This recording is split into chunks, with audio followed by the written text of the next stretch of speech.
내년 2월 1일부터 시행하는 그 어떤 분 설명해달라 압류 방지 통장 전 국민 대상으로 하는 거 몇 가지 의문 드는 걸 해결 못했는데 처음 보시는 분을 잠깐 설명을 드리면 185만 원까지는 압류를 못해요. 그래서 채권자가 이제 못 뺏어간다는 그 의미는 통장별로 185만 원까지는 아니에요. 각 통장별로. 이 사람 내 계좌가 10개가 있다. 그러면 각 통장에서 185만 원씩이면은 10개면 1850만 원이죠. 이 1850만 원을 까지를 압류 못한다. 그런 의미는 아니에요. 계좌가 10개 있으면 합계에 185만 원. 네. 그 총합계에서 185만 원까지만 압류를 못해요. 왜 그러냐면 185만 원 정도는 채무자의 생계를 위해서 필요하다. 정책적 차원에서 민사집행법에 압류를 금지하게 됐는데 법에는 자기 계좌에 185만 원이 들어있을 때 압류한 채권자가 주시오 그러면 은행에서 주냐? 안 줘요. 왜냐면 이 185만 원이 이 사람이 유일한 185만 원인지 아니면 다른 돈이 있는지 이 계좌를 갖고 있는 은행은 모르기 때문에 일단 185만 원 이하인 돈은 압류가 당해도 은행에서 안 줘요. 채권자한테. 예. 채권자가 이거를 만약에 받아가려면 채권자가 이걸 입증을 해야 돼. 다른 은행에 185만 원 이상이 있다. 그러니까는 요 185만 원은 압류 금지가 아니니까 줘야 된다. 그러니까 채권자가 입증을 해야 되는데 채권자 입장에서도 그걸 입증하는 게 쉽지가 않아요. 모든 은행의 계좌를 알 수가 없으니까. 그러다 보니까 은행에 계좌가 많이 압류된 경우 185만 원 이하인 돈들은 묶여만 있지 채권자 못 가져가요. 쫙 이렇게 있는 게 현실이었어요. 그동안.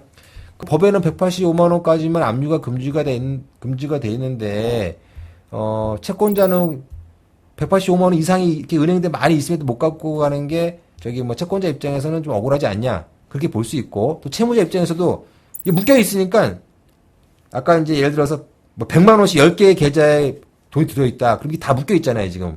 그러면 1000만 원이야. 이 1000만 원을 못 찾아가. 채권자도 못 찾아가, 채무자도 못 찾아가. 그러니까 이게 좀 어중간한 상태에 있는 이게 지금 현실이에요. 이 어중간한 상태에 있을 때 채무자 입장에서는 뭘 하냐면은 압류 금지 채권 범위 변경 신청이라고 해가지고 요 계좌 말고 딴 데는 돈이 없다. 그래서 이 계좌 안에 있는 게 나의 185만 원에 해당하는 거다. 요거 빼게 해주세요. 요거를 채무자 입증해가지고 185만 원 찾을 수가 있어요. 요걸 그때 압류 금지 채권 범위 변경 신청이라고 해가지고 채권자도 딴 데 돈이 많으니까 이거는 내가 가져가야 되겠다. 이걸 딴 데 돈이 많다는 걸 증명하면은 채권자도 가져갈 수 있어요. 185만 원이라는 압류 금지 채권을 둘러싸고 벌어지는 채권자와 채무자 간의 여기에 관계 현실인데 생계비 통장인 걸 만들어가지고 이 생계비 통장 안에 들어있는 돈은 압류를 금지하고 근데 단 그 생계비 통장은 185만 원까지만 입금할 수 있고 잔액도 185만 원까지만 가능하다.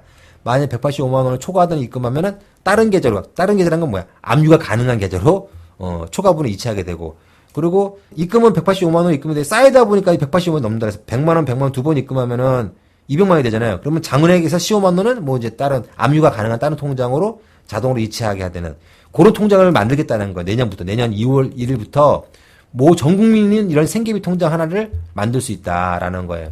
채권자 입장에서는 요 생계비 통장 밖에 있는 돈을 압류할 수 있는 가능성은 매우 높아지겠죠. 이제 쉬워질 가능성이 있고 그리고 채무자 입장에서도 이 생계비 통장 안에 185만 원까지 보호가 되고 있으니까 압류금지 채권 범위변경 신청을 할 필요가 없어지는 상황이 발생할 확률이 매우 높아져요. 그러니까는 좀 채권자 입장에서도 전 좋아질 거라고 보는 거예요. 예. 그동안은 이게 은행 통장에 막 압류가 금지돼가지고 막 중복돼서 쌓여있는 그런 돈들이 다 이제 회수해 갈 수 있는 그런 가능성이 전 생겼다고 봐요, 이제는.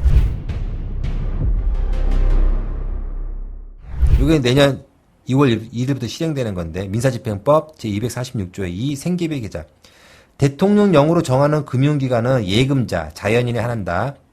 예금자의 요청에 따라 예금자에게 필요한 1월간의 생계비로서 대통령령으로 정하는 금액, 지금 185만 원입니다. 정하는 금액을 초과하여 예치할 수 없는 계좌, 185만 원을 초과하여 예치할 수 없는 계좌, 이게 생계비 계좌를 개설할 수 있다. 제1항에 따른 금융기관은 생계비 계좌를 개설하기 전에 예금자의 동의를 얻어 대통령령으로 정하는 바에 따라 예금자가 다른 금융기관의 생계비 계좌를 개설하였는지 여부를 조회하여야 하며 예금자가 다른 금융기관의 생계비 계좌를 개설하지 아니한 경우에 한정하여 예금자를 위하여 하나의 생계비 계좌를 개설할 수 있다. 자, 1인당 하나의 생계비 계좌만 개설할 수 있다. 핵심적인 거죠. 생계비 계좌가 개설된 금융기관은 다음 각 호의 금액이 압류금지 생계비를 초과하지 아니하도록 대통령령으로 정하는 바에 따라 관리해야 한다.